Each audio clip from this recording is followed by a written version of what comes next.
Hey everyone, here we go. Oh, there's magic coming. Oh, there's magic coming. Oh, there's magic coming. Where you gonna be tonight? Oh, oh, oh. There's magic coming. Oh, there's magic coming. Oh, there's magic coming. Get ready for the rest of your life. Hello friends. Alright, it looks like my volume is good. It looks like I am live. This is going to be the last episode of Sassafrascast for a while, but let me first introduce you. My name is Rorie Kelly. I am a tarot reader, personal growth nerd, singer-songwriter from Long Island, New York.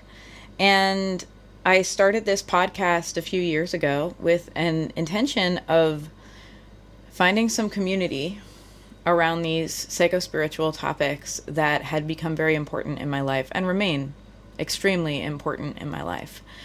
And that journey has been nothing short of miraculous for me. Starting something that felt just like a fun project that I would enjoy doing because I love talking about these witchy topics and didn't hear too many people talking about them in quite the way that I had been deeply thinking about and engaging with them. Felt like a fun way not just to put my voice out there, but to find other voices, to find other people, to find some community around this with. And I have to say, the community I've found has been, again, I'm going to use miraculous as a word. Finding the people who resonate with these ideas and these concepts has helped me not just feel less alone and feel more seen, but helped me refine my own understanding of what I'm supposed to be doing in the world, what my voice is for, and solidified my own sense of inner authority, which is a topic I'll be discussing in today's broadcast, in a way that I didn't previously know was possible. I've gone on a little bit of a journey as a reader, and it's completely been a side quest in my life. I'm a musician. I'm a singer-songwriter. I've known since I was like 12 or 13 years old that that was what I wanted to do with my life, and it still is. And I had always read tarot because I grew up with tarot. My grandma was a reader, and it was compelling and exciting to me as a teenager, and so I picked up tarot myself and started reading for myself and for close friends. And I never had any kind of dream of making it bigger than that. I never had a dream of becoming a well-known tarot reader or doing anything like starting a witchy podcast or starting a business with it. That was not something that was like something that felt like a true calling to me when I started my life. And it became a calling slowly and insistently over the last several years, where it started with a voice inside me telling me that I needed to read for more people. And it was very clear that was the energy. It was like, I need to read for more people, and it's simply important. Like, for those of us who are in the spiritual community, we know what marching orders sound like. And we may perceive that they come from within, and we may perceive that they come from without, from like a spiritual guide or what have you. But we know when we have received marching orders, and we don't always understand them, but we're like, okie dokie. And when I received that guidance that I needed to read for more people, I said, okie dokie. And my practical self was like, well, I know how to book events. And so I just started booking myself for tarot parties. I already knew how to read. I wasn't worried about that part. I wasn't worried about the skill building. I had the confidence in myself as a reader to know that I was already able to do the reading part. And so I set up shop. I came up with the name Sassafras Tarot because at the time, the place that I lived, where I was putting down some roots, had sassafras trees all over the property, and I thought they were so magical. And I set up an Etsy shop, and I set up a profile on some event sites, and I put the word out that I was doing these types of readings and that I was available. And it turned out to be maybe the single most important thing for my spiritual growth and for my own personal healing journey of recovering my own self-esteem. in my 30s. And I feel like Sassafras Tarot, merging into Sassafrascast and like creating a witchy podcast and deciding to do that was a side quest that started because I just loved witchy podcasts. I listened to a bunch of them, and some of them are still going, some of them are not, you know, and it was really special. And the nature of a podcast felt really exciting, where there was someone creating this connection and really speaking from the heart about what they thought, and not coming to the table necessarily as like some like big guru authority, but as a human being saying, I'm excited about these topics. Are you excited about these topics? And that's true regardless of what type of thing the podcast is discussing. It feels like the joy for me of podcasting is that it's always a little niche, you know, and there's always, it's never going to be so mainstream. There's always going to be a subset of people who listen to podcasts who are not everyone, right? And it means that podcast communities can become really close-knit, and different podcasters can get to know each other. And, you know, I love a close-knit community. And I was like, I want in on that. And so I started my podcast, and I found, you know, some more of my people by doing that. I found some connection, and I also had the bravery to go and become like a patron of some other podcasts and go to some different communities and say, hey, this is my little podcast, but I'm not really here to self-promote. I'm just here because I want to be a part of this. And yes, please listen to my podcast, but also like, I just wanted to connect with people who were talking about these topics. Some of the podcasts that, have helped me find my own community and my own voice are New World Witchery, which is still going on, the Joe DeVoe Show, which used to be called Hippie Witch, and the communities that are around those two podcasts are really, really welcoming and really fun and really warm and really human. And being a part of those communities has helped me find some things. And my friend Susanna also had a podcast called the Anti-Fragile Tarot podcast. She too is a reader, and she too started a podcast about these different topics, which I think is on hiatus currently. It has been off and on over the years. But some of that community really meant a lot to me too. And it was special because that was someone I already knew, and our podcasts became kind of in community with each other, but we were already friends. So it was just like this really special thing.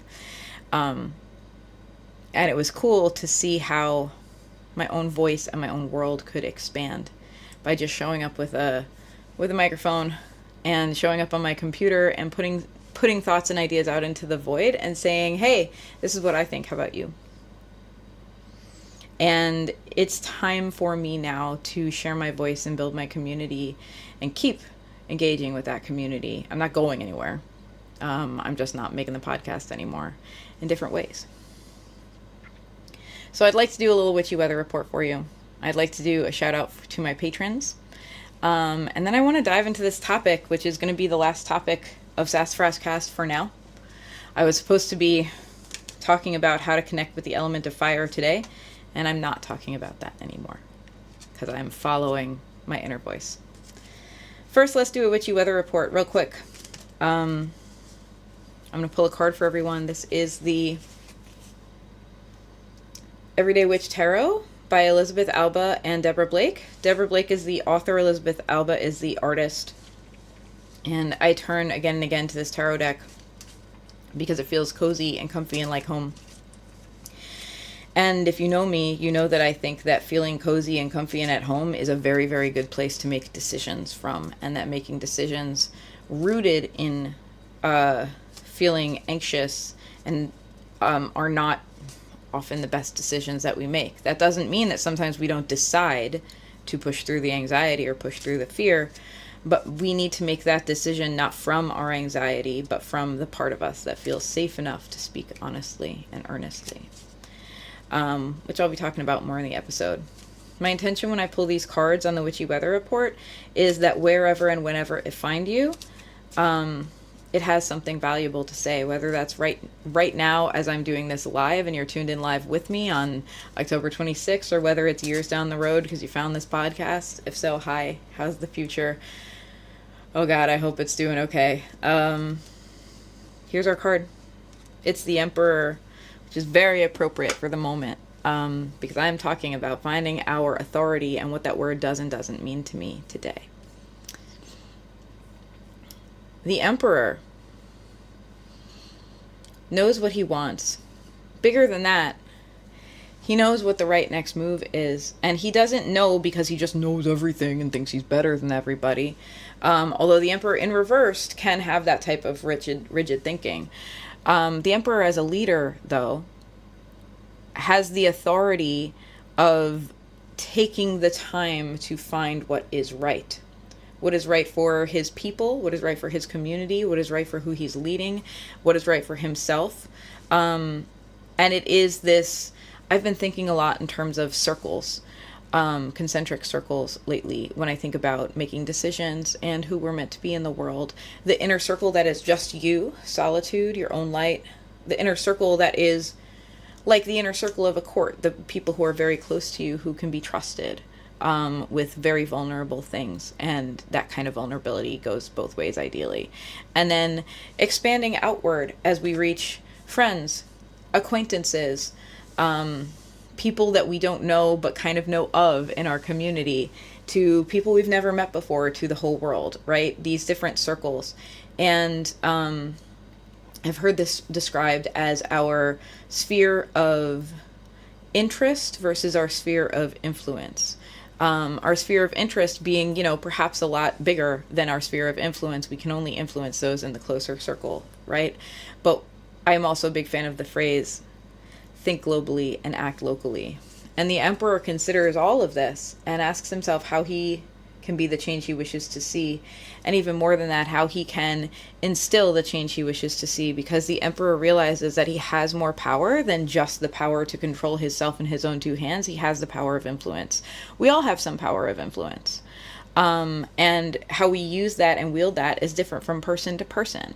Some of us have authority in terms of recognized power structures, right? Where we're somebody's boss, or we are the leader in an organization, or we have stepped up to take a leadership role in our community, or we are a teacher, or we are a spiritual leader where our voice has some impact, right, on other people, that kind of direct authority, where there are certain people that we can say, yeah, this is what we're doing, and they're supposed to listen to us.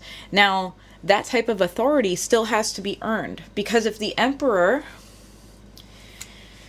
in his reversed state of thinking he knows everything and better than everyone else, says, we're doing what I want because I want it, and that's what I said, over time, that authority will erode and breed distrust. Other people will learn to fall in line, not because they believe in the vision of the Emperor, but because they are afraid of the consequences if they do not fall in line. Those types of authority figures are destined to fall. And those are people who do not lead with their heart and their wisdom. Those are people who are leading from a perspective of fear and power. And I am talking today about leading from our heart and our wisdom. What does your inner Emperor say should happen? That's my question for you.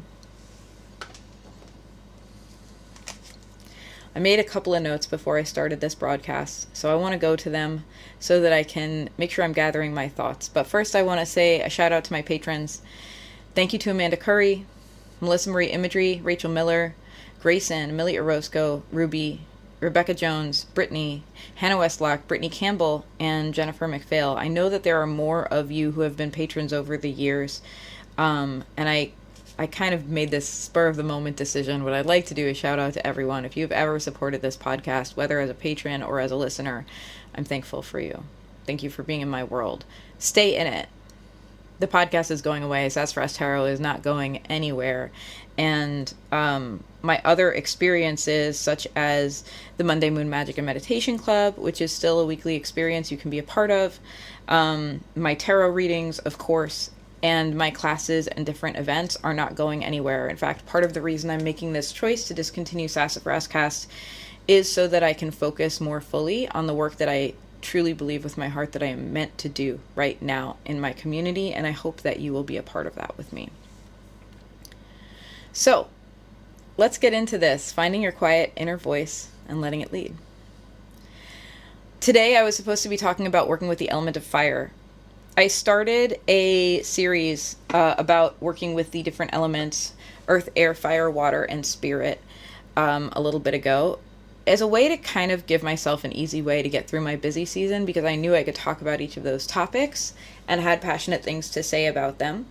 And I knew that I wouldn't necessarily have the spoons to come up with a new topic every month at a time in my life when I'm running from event to event. My work has been pretty seasonal over the last bunch of years of self-employment, and I knew that I would need to throw myself some easy pitches. And I kept thinking about what I wanted to say, and I know some things that I want to say about working with the element of fire, but I couldn't access any sort of passion to work with it, which is what fire is all about. And I know it's because I'm burned out. And that's actually one of the most useful pieces of information that has come for me from working with the elements. I can't access the element of fire when I'm burnt out. I can't connect with it. It doesn't feel special or real or meaningful. And that's because I'm burnt out, right? And when I think of the phrase burnt out, I think about like a very physical metaphor of like a match that has been used up and can't be lit again, right? Now, a lot of matches are wooden, so you can probably light the wood on fire, but they can never be a match again where they're the spark that makes something bigger happen, right? And that is, to me, what the feeling of burnt out is. It's like I have put a lot of my energy into certain things, and now I'm tapped out and I need to be replenished before I can use that energy again in that way. And it's become important for me to get in touch with that awareness of my burnout, especially as a recovering workaholic. I have a working theory that a lot of us in this society are workaholics in or out of recovery because we live in a patriarchal and capitalist society that oftentimes values productivity over humanity. For me, as a recovering workaholic, as someone who is self-employed and feels deeply passionate about their work, it is also important for me to know when I am burnt out and to take a step back, because neither me nor my work is at my best when I'm trying to operate from a deficit in that way. So instead of talking about connecting with the element of fire, which straight up I can't at the moment, I decided to talk about finding your inner voice and allowing it to lead. So I thought a lot about what to call this episode. What do I mean? What do I mean when I say inner voice? What is the quiet inner voice? Sometimes for me, it's my inner child speaking up. Sometimes it's my wounded self. Today, it is my wounded self that told me no. It simply said no. I just felt the feeling of a body no, and I will talk more about that. But my body kept saying no. And I was like, okay, but the podcast is still on the schedule. What do you do? What do you do when you know that there's a thing that you've set out for yourself to do for good reasons, and your body says no? And this can happen especially in burnout. There are things that we really do want to do, with our higher self or our higher purpose or whatever, or our vision for our life. But we don't have the energy for it. And I don't believe that the right answer is always to push through.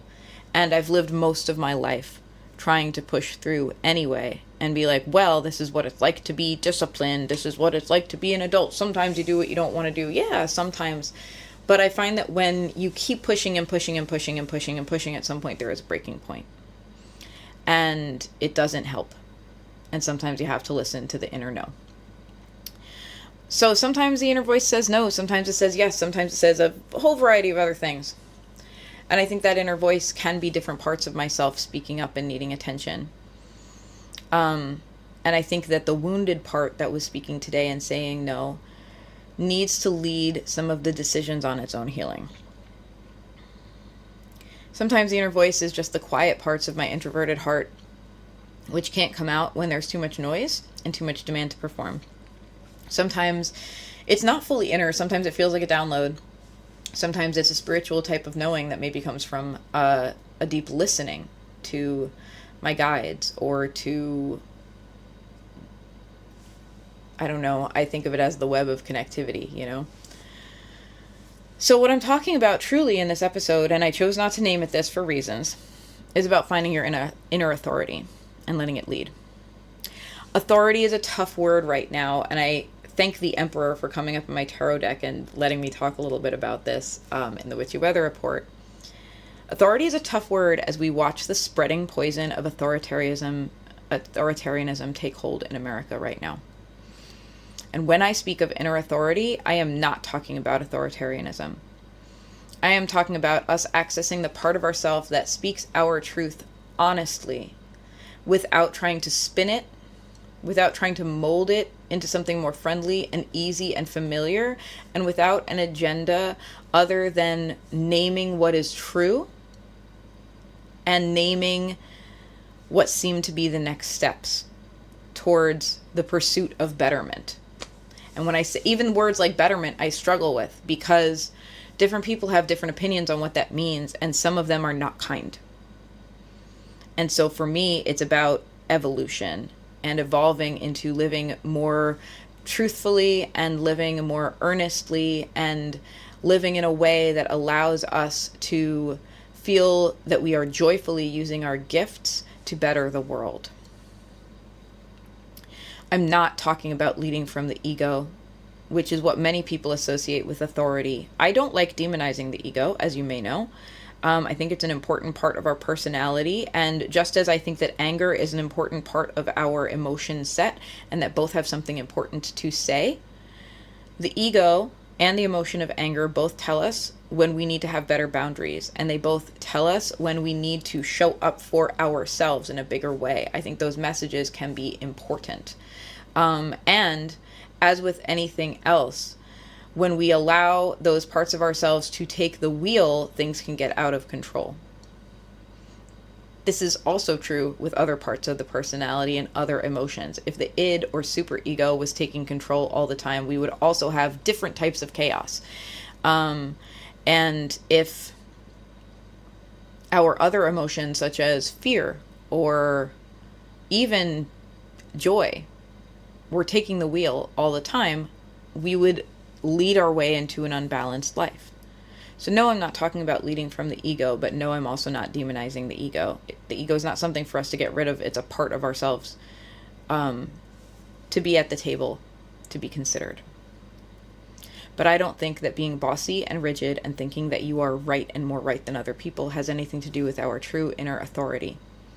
I think that the true voice of our inner wisdom both accepts the truth of how things are at the moment, the good, the bad, the ugly, the beautiful, and also speaks the truth about what needs or wants to change. Speaks the truth about reaching a better present in the future. Our true inner authority will say, yes, the world has a lot of bigotry and hatred and systemic inequality in it. And yes, it can feel like a losing battle to try to change that, but also, yes, we must try our best anyway. Yes, we feel that the world is so big that our small voice can get lost, but also, yes, we must still use our voice anyway if we are to truly show up for our values and who we are.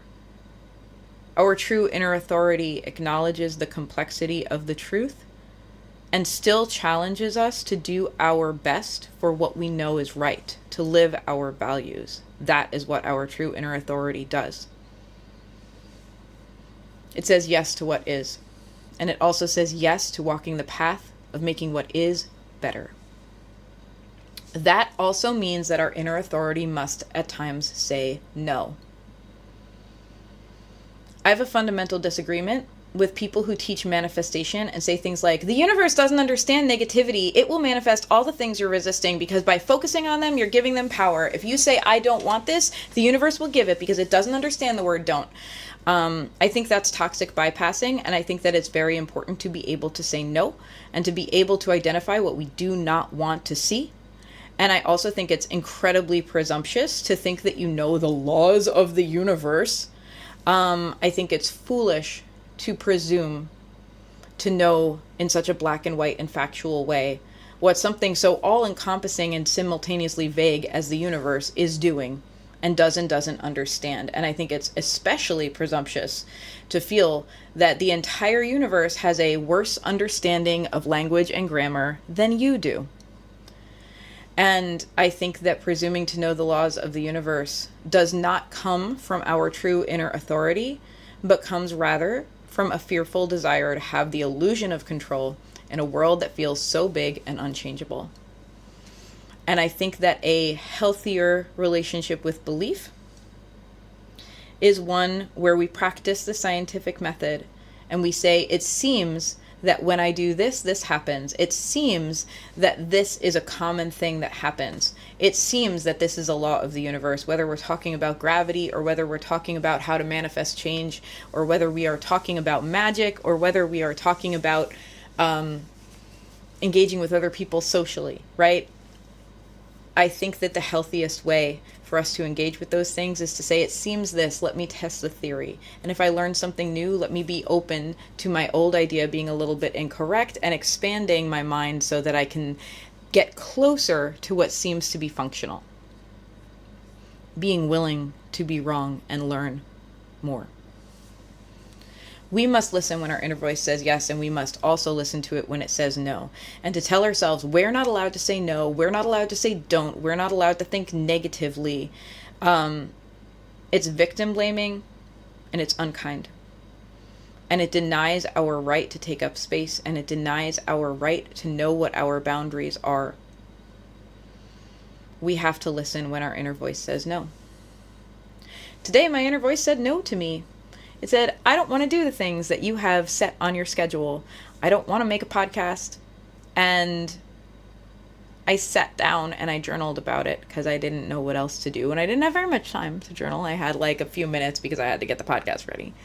And I explored what my inner authority really wanted. And my inner authority, my inner voice, told me that I had been doing this podcast for a long time and it had started to feel more like pressure than like fun. And that the goals I had set out to accomplish of finding my community and connecting and sharing ideas in a way that allows for us all to think and feel our way towards better lives could be accomplished with something other than this thing that had begun to feel like a stressed out homework assignment. And I believe that anything worth doing is worth doing joyfully. I believe, too, that there are things that are worth doing stressed out because you're committed enough that you're willing to push through sometimes. But I have to say that I've been overdosing on that side of it in my life broadly. And I think many of us in this kind of patriarchal, capitalistic, workaholic society overdose on the side of pushing through rather than the side of self-care. And my inner authority today said, I don't want to do this. And I said, okay, but we said we would, and it's one of our values to act in our integrity and do the thing that we said we would and meet our commitments to other people. And my inner authority said, okay, but I'm not talking about connecting to the element of fire when I truly can't even feel that right now. And I don't know if I want to continue to do this every single month. And so I've reached this compromise with my inner authority where this is my last podcast for now, and it feels good. And I think that's also how we know that our inner authority is speaking, that we feel right when we arrive at the right answer. Right doesn't mean relief because we've escaped something that we hate, although that can be a part of it. But that feeling can also come from denial, right? And truly, I've been in some denial about whether I want to do this podcast. And the answers I've been giving to my inner authority when it brings this up are, but I have to.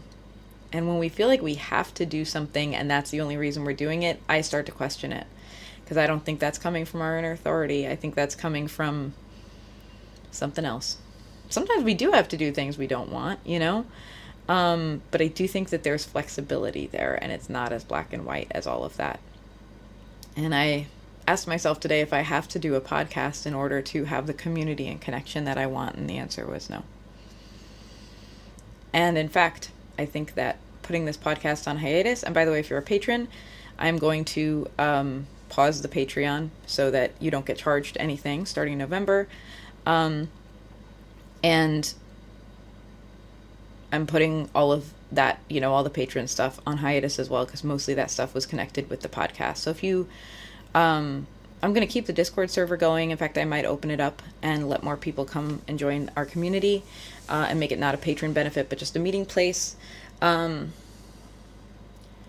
If you do want to continue in this community, just stay tuned, just hang out with me, just find me on social media or what have you, because I'm still going to be offering classes. I'm still going to be offering different experiences. I'm still going to be going as deep as I have been going with the Monday Moon Magic and Meditation Club, and that has become a big focus for me right now because it allows me to have the regularity of something that I show up for with my community every week. And the simplicity of it really only being a little bit of time every week, and it feeling good to both me and the community, like I'm giving and receiving. And so if you would like to be a part of the community, you could choose, if your inner authority says it's the right move, to take what you would have put into your Patreon and put it into the Monday Moon Magic and Meditation Club. It's $11.11 a month to join, $11.11. We meet once a week. Now you can join with us when I do my live broadcasts on Mondays at 11:11 a.m. Eastern Time, or you can watch the broadcast throughout the week because I leave them up and make them available. But we work through different ideas as they come up in real time, psycho-spiritually in this club, and we also do a meditation every single week so that we know, if nothing else, we're showing up for our inner self once a week through meditating. Anyway, if you want to be a part of that, that is continuing. And if not, cool, listen to your own inner authority on the subject. I want to go back to this idea of allowing our inner voice to say no. Right after I've made a pitch, what's wrong with me as a marketer? Truly, though, the way I want to engage with my community is by offering something that's of value rather than trying to get someone to buy from me. I do have to do a thing that I don't like, which is find my way in a capitalist society whose views on labor feel misogynistic and white supremacist and uninclusive of a variety of different experiences and ableist. I still have to thrive in this society. I still have to get my own needs met, and that does mean to some extent I have to play the game or whatever that means, and I've learned a lot of skills to be able to do that, to show up for me and my community and the people I care about better. But at the end of the day, I believe that there is a way for us to do this and collectively be interdependent and get our own needs met that is not about capitalism and competition. And so if you want to engage with the things that I offer that involve a financial exchange, I love that. And if you want to engage in a way that doesn't, I love that for you too, I have a problem with people demonizing the word no, and I have a problem with victim blaming and the idea that a person can have a victim mentality and that their problems are their own fault. And I think that these two things are related. I think that our ability to speak up and say, no, this isn't working, even if we don't have an alternate plan, is the first step to getting that alternate plan. I believe that the bravery to step into the unknown by saying, no, I won't do this anymore, we know that that means we will be doing something different. We don't know what it is yet, and sometimes we can't know until we clear away what has been too loud for us to hear our quiet inner voice. Sometimes you have to say, I won't do this anymore, not knowing what you will do in its place. I won't have these conversations with you this way anymore. We just fight and shout at each other and it doesn't help. And you don't know in that moment when you say it to the person whether that means you're not going to continue to be in relationship with them, whether the baby is being thrown out with the bathwater, or whether the relationship needs to evolve because you need to learn and to communicate in a different way. But you do need, the first step is communicating the no. Communicating, no, I won't do this anymore. No, I won't work myself to death anymore. That's something that I've had to say to myself more than once over the years as a recovering workaholic. No, I won't push myself past my breaking point and call it productivity.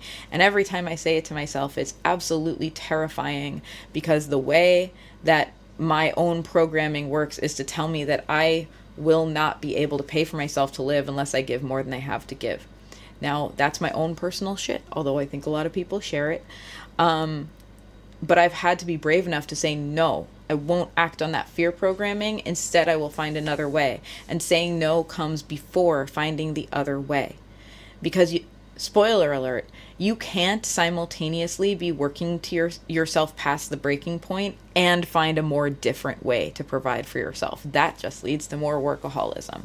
I know from my own personal life that sometimes saying no means saying yes to something you haven't even met yet and giving yourself room to explore and find it. So we don't demonize saying no on this podcast that barely exists anymore. It'll stay up. It'll still be around. And similarly, I have a real problem with people who use the word victim as a pejorative.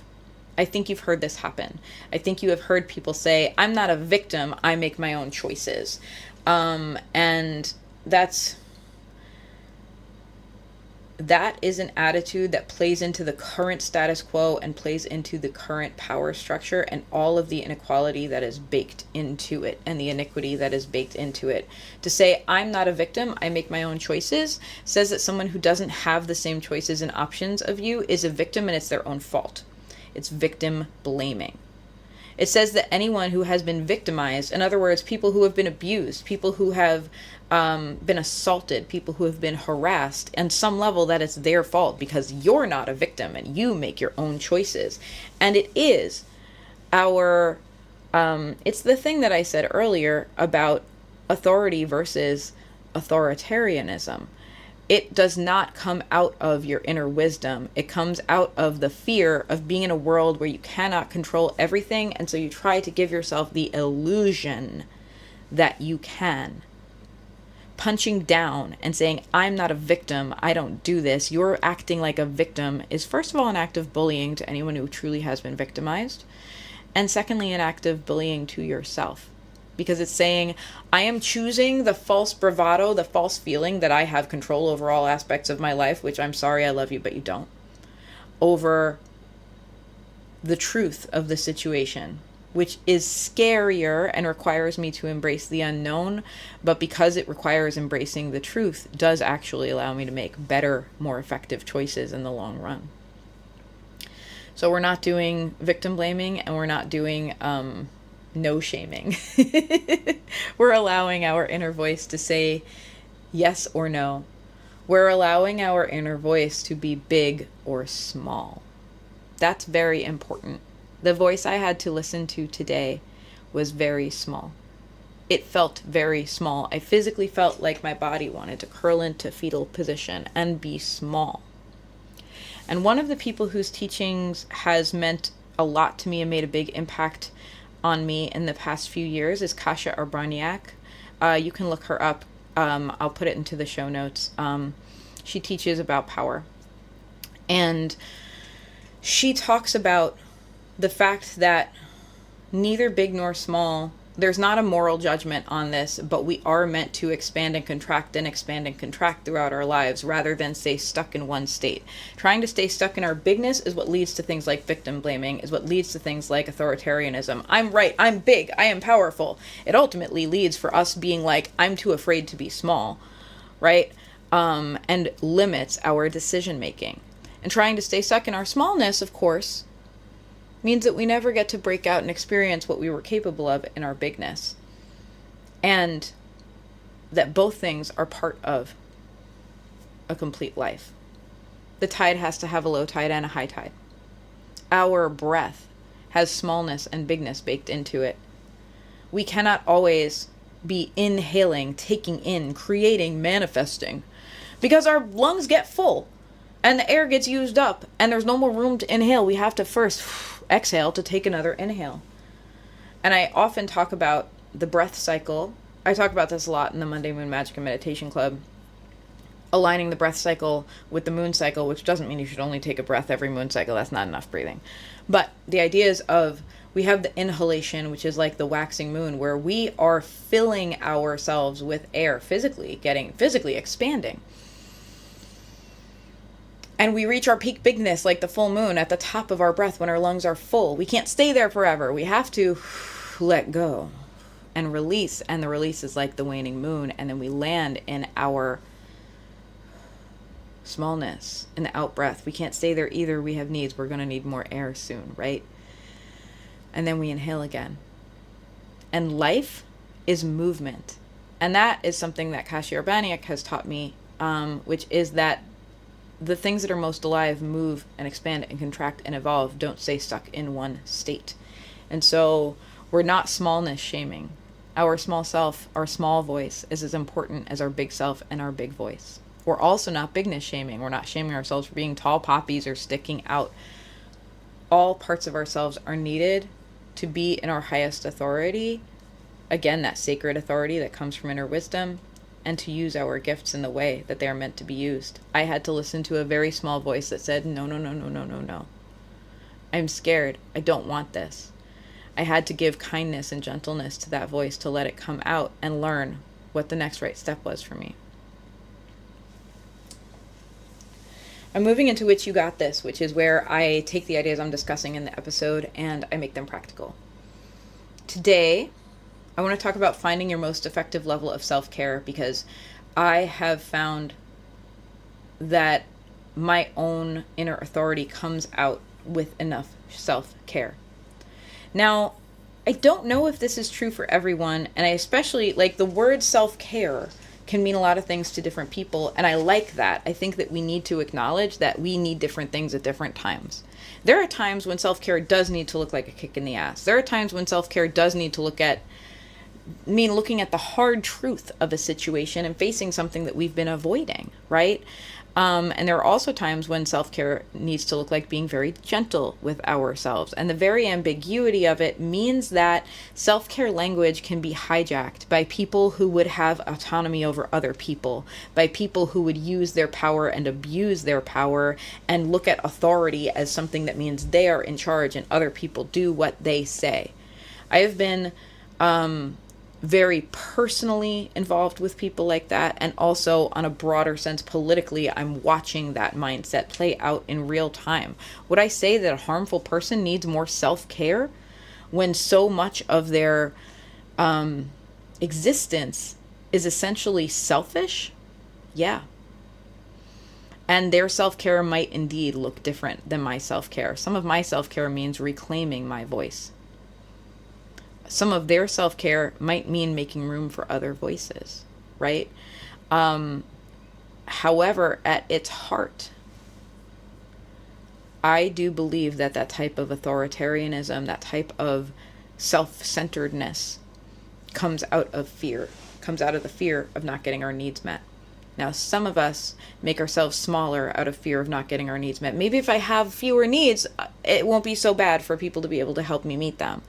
Maybe if I just do what everyone wants, instead of thinking about what I want, then it'll be easier for me to get my needs met because no one will be mad at me.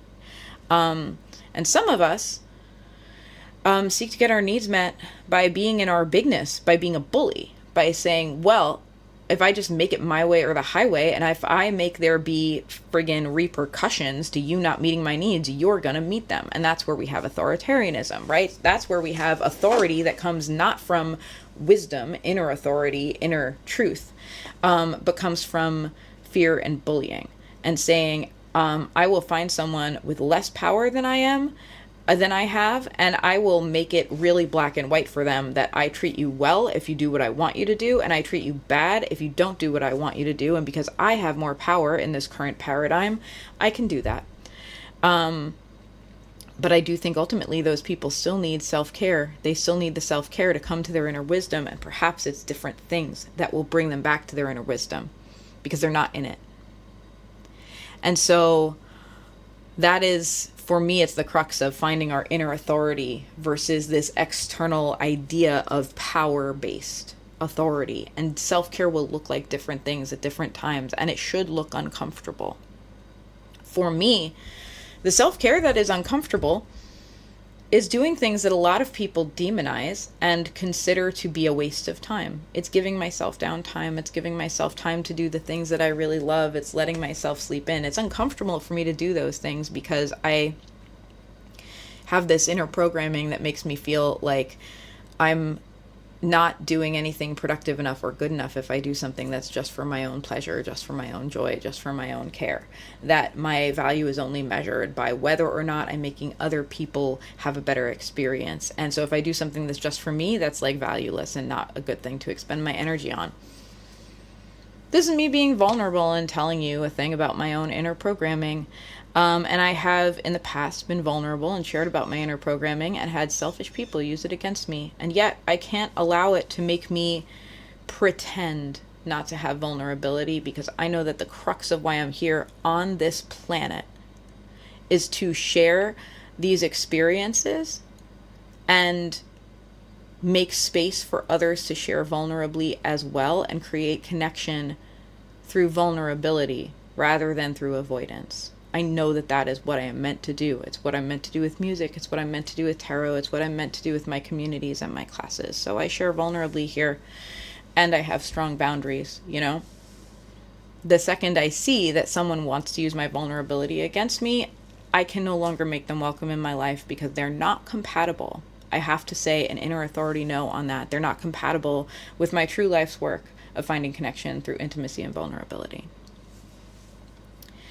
So, what is a self-care that's going to give you the level of discomfort, but also the level of comfort that will help you find your own inner authority? It has to be an individual journey. It's different for everybody. So how do you find your most effective level of self-care and your most effective tools of self-care? Firstly, we are aiming for a level of care that is more aggressive than we think is allowed. If we feel like I could use more sleep and are like, yeah, I'll try to get around 8 hours a night, we're probably wrong. We probably actually need to shoot to get 9, so we really get 8. And or shoot to get 10, so we really get 9. And did you know, by the way, that the general societal agreement that we need 8 hours of sleep came out of studies done exclusively on white men? What do other people need in terms of sleep? Is it the same as white men? I don't know. Unclear, right? And there have been some studies recently that suggest women need more sleep than men. And there's more questions about that, right? Like, is this because of a physiological thing? Or could this perhaps have to do with the stress that we experience as a marginalized member of society? Unclear, right? We don't know. But we do know that as individuals, we know what it feels like to have gotten enough sleep and not to have gotten enough sleep. So claiming your inner authority means giving yourself more than enough so that you can for sure identify the feeling of enough. And yeah, then allowing yourself to be like, okay, and what's functional, right? Because yeah, like maybe I can't sleep 12 hours every day and still get all the things that I want to get done. And maybe I reach a point where I'm like, oh, I'm good. I don't need any more sleep, right? And that's delicious. To reach a level of self-care where we ourselves opt out because we say, oh, actually, I'm good now. My cup is full. Right? And that does require allowing ourselves to give a little more than we think is necessary first, so that we can be the one to say, oh, when I'm good now, I've had enough, so that we have that experience of what it feels like to have enough, to have a full cup. We're also aiming for consistency that is longer and more recurring than we think is okay. We're aiming to give ourselves care ongoingly, not just as recovery when we're in burnout mode, right? Not just like, oh gosh, I'm burnt out, so I really need to take a break and I really need to get more sleep for a while and I really need to do yoga for a while and then feel better and immediately go back onto the hamster wheel of doing too much and recovering too little. We need to make it regular. And what does that mean for us? What are the things that we're craving? Our inner voice emerges and surprises us and feels like magic and miracles when our needs are met. We live in a shitty world that makes it hard for some of us to meet our needs, harder for some of us than others. We live in a world where there is systemic inequality. We live in a world where some people's needs are kind of met right out the gate, and they have many privileges and many resources to meet those needs, and where other people can be struggling for their whole lives just to get their basic needs met because financial inequality, because racism and white supremacy, because misogyny and patriarchy, because classism, you know, I could go on. So yeah, it's maybe ableist and privileged for me to sit here and tell you, you need to have so much self-care that it feels like maybe too much when you feel like I can't even access that. I can't even access enough, right? But I do still think it's a helpful and useful belief mentality to say, what would it look like to give myself more than enough? And even if we can't identify how to possibly do that without dramatically creating upheaval in our lives, well, first of all, that might point to some no's. That might make us say, oh, I need to change big things. And that might inspire us towards activism, and it might inspire us towards like a tower moment in our lives where we say, hey, this isn't working anymore because it's not sustainable with me being able to take basic care of myself in a relationship or in a job situation or whatever. And we need to let ourselves feel that no. And secondly, even if we don't know, the holy no of saying like, oh shit, my needs are not getting met and I literally don't think they can be, should create some anger in us, should create some fiery passion in us. I'm talking about fire already, even though I didn't mean to. Because we have to have the bravery to say no without knowing yet what the yes is, right? And maybe what the yes is, I know this isn't working, but I know one step I could try, so I'll try it. You know what I mean? And in the meantime, I'll also try to say these no's so that I free up more space to say yes, What I recommend doing is making a list of what has helped. When's the last time you felt like your cup was full, and what was the circumstances around that? What are things that have helped you feel a little bit better in the past? And could a lot of it really, really, really help? And just try doing the things, and just try doing more of the things than you have in the past, like, oh, well, getting a little more sleep has helped. Oh, well, doing a little more yoga has helped. Oh, well, journaling has helped. Now, I'm listing the things that have helped for me. Maybe it's different things that help you. Maybe it's going out dancing. I don't like dancing. It stresses me out. I actually do like dancing, but I'm too much in my own head about it. I get very nervous about how I look and how I'm perceived and that I'm doing it wrong. And so it often makes dancing uncomfortable for me, like the juice isn't worth the squeeze. But maybe for you, it feels great to go dancing and you feel affirmed and alive and embodied and it's delicious. So you know what? More dancing for you. That's a part of your self-care. That's one of your tools on your list, right? Make a list of the things and then do the things like as much and as often as you can. More than that, more than you think is reasonable. And then you figure out which things really matter. Because another thing I notice is that self-denial leads to hedonism. Consistently living at a deficit where our needs and desires are not getting met does lead to times when we break out and like lose our shit and go too far in the other direction, right? It's the person who like is continually repressed. Like, I'm not going to speak up. I'm going to make myself small. I'm going to be pleasant. And then like they have a couple drinks and they're screaming at someone, right? Self-denial leads to hedonism, right? If we've underdosed on feeling our own anger and authority and allowing ourselves to say no, then we might overdose it and become harmful, right? And so that's why I am recommending giving yourself more, not less, self-care than you think you want. Because if we've been underdosing, we need to swing the pendulum back because we're on a collision course. We can only deny ourselves for so long before something snaps. And the best way to get off that collision course is to give ourselves what we need, Start in a controlled way, exercising that inner voice of our authority. So make a list, do the things, do more of them than you think you need to do. And then like, observe. How does it make you feel? Is some of it really an important part of self-care, or was some of it just this feeling of like, I've been too strong for too long and I needed to cut loose for a while and then I did and now I feel like I'm good? I think about this a lot when I talk about intuitive eating with people. And I say this with the privilege of someone who has never had an eating disorder, and has not largely fallen hugely victim to diet culture, and binging and purging. So I'm aware of my privilege. But when I talk about intuitive eating, I often hear from, which is a topic that interests me, that I don't know if I fully do right or whatever, but it interests me and I love engaging with it. What I often hear people say is, oh, if I was going to eat intuitively, what I would just do is eat really bad things for me all of the time. And I would, just eat all the chocolate and all the candy and all the blah, blah, blah, blah, blah. And what I hear, like with love in my heart and a willingness to be corrected, but what I hear is, I've been denying myself for so long that I can't imagine allowing myself to just do what I want because I would go crazy and too far in the other direction. And it's not actually wrong to be mindful of that, right? Especially going back to my earlier metaphor of like, if we've been denying ourselves anger, if we haven't allowed ourselves to speak up and use our voice, there might come a time when we snap and when we really use our voice in a way that is harmful because it's been building, now it all comes out, right? And we don't want to be harmful with our anger. We want to find ways to say, okay, I need to work with my anger. I know it can have capacity to harm myself or others, but I also know that I need to engage with it in a healthy way.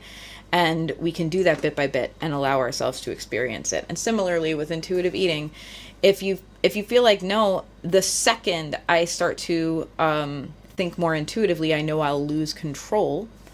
Like maybe there's a baby steps way for you to do that instead of trying to throw yourself into a pool that's terrifying for you and that might feel like self-sabotage to you and self-harm rather than self-care, right? Everyone's needs around self-care are different. But the goal is to find the things that feel like care. And to return to this topic of intuitive eating, there's an intuitive eating, like I guess you would call her a wellness coach or a teacher, that I watch her podcast and see her on Instagram. And she says a lot of people actually, when they go on an intuitive eating stuff, they do end up eating more things that they weren't allowed to have before for a while. They do end up like binging on a little bit of ice cream. They do, or not a little bit, a lot, they do end up going like, I'm not going to have my vegetables. I'm going to have this, whatever. And what ends up happening is when they allow themselves to do the thing that they kind of know isn't 100% healthy for them, but when they allow themselves to do it consistently, they reach a point where they're like, actually, I want a vegetable. And experience for perhaps the first time in many, many years, the desire for something green. You know what I mean? For something that previously was a punishment food. Or maybe they don't. Maybe there are foods they can never identify with again because those foods are are punishment coded for them, and there's trauma there, right? And maybe they find another way to get their nutrients, right? But allowing themselves to exhale, to let it out, to relinquish control at first does lead them back. And I bring this to you with self-care, where I think a lot of us feel like, oh God, what I need is a vacation, but then I'm afraid I'll never want to work again. And I know from my own experience that I usually do feel compelled again to work, to be productive, whatever that means. Once I've had enough downtime, I get restless, I get bored, I'm like, here's what I really want to do. And it just redirects me towards the thing that's more right for me, over time. So I submit to you that doing too much self-care, you just need to do it a little longer, And again, this doesn't mean doing things in a way that's harmful to you or harmful to another, right? This does mean using your brain and asking yourself, what's the difference between self-care and self-sabotage dressed up as self-care, right? But it means keeping an open mind that you might have a skewed view on that. So we make a list of our different self-care things. We try to do them more and more often than we think is necessary. And then we observe what happens. And what happens is you get a toolbox. And for me, I consider myself to have an emergency kit now, where I realize for right now that I'm in burnout. And I've been like, I need to turn to the emergency kit. And this first happened for me in November a few years ago. So I call it my November protocol, where I reached the end of my busy season and I was completely burnt out and completely terrified about stopping working as busily as I had been, but knew that I couldn't continue at the pace that I was. And I just in surrender, in fear, I surrendered and said, okay, I don't know the answer anymore. I just know that I can't do this anymore. I let myself have the no, and I let myself sleep as long as I wanted every day for a while. And I let myself and I took walks every day, and I wrote in my journal every day, and I did my spiritual practices every day, and that was the only deliverable I was allowed to have on my schedule. And what happened was within a week, I felt not only so much better, but I had an idea that transformed my business and allowed me to get through the winter in a way that was much less financially stressful for myself.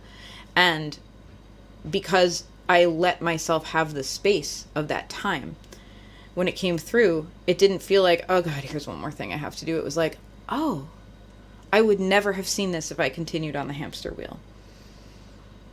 That's the magic of giving yourself, of trusting your inner wisdom, trusting yourself that if you take care of yourself well enough, you'll figure it out. And that's what I want for you and for me.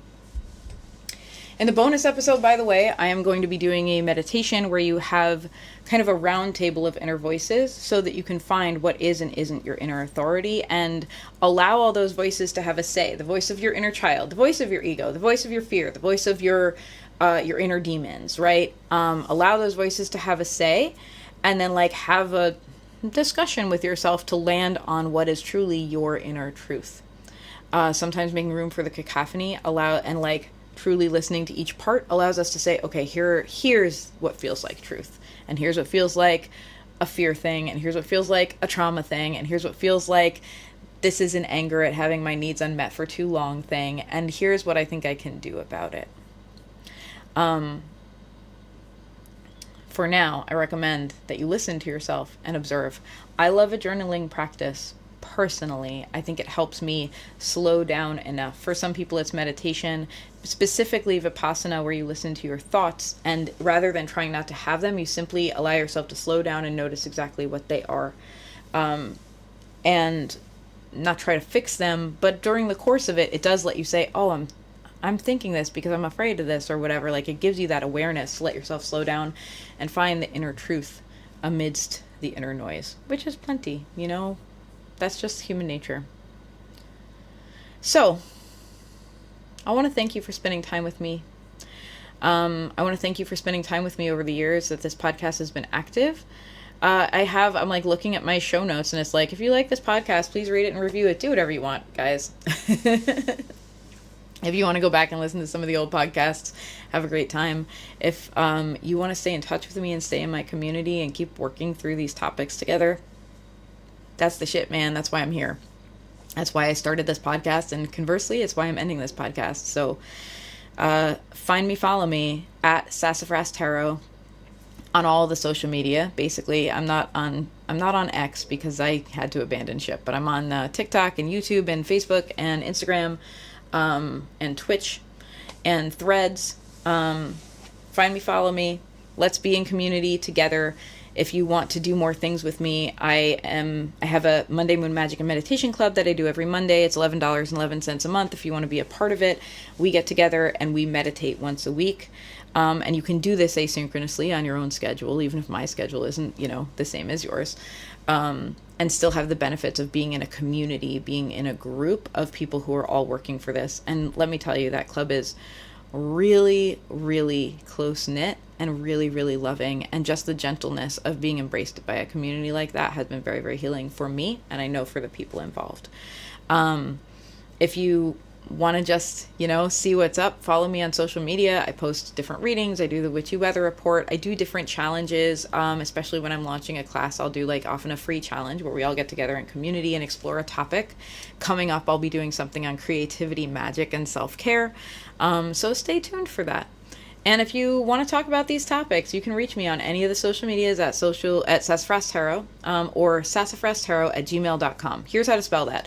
SASSAFRASTAROT. If you want to order a reading from me, go to my Linktree.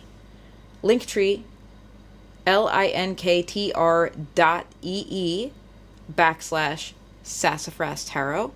And there are links there for you to either order a monthly reading if you want to do the monthly reading, which I am about to raise my prices on. So if you want to do that, get grandfathered in at the old price now, you can, or order a one-off reading from me for my Etsy. You can also just reach out to me if you want, and we can set that up. I can help you find the thing that's right for you.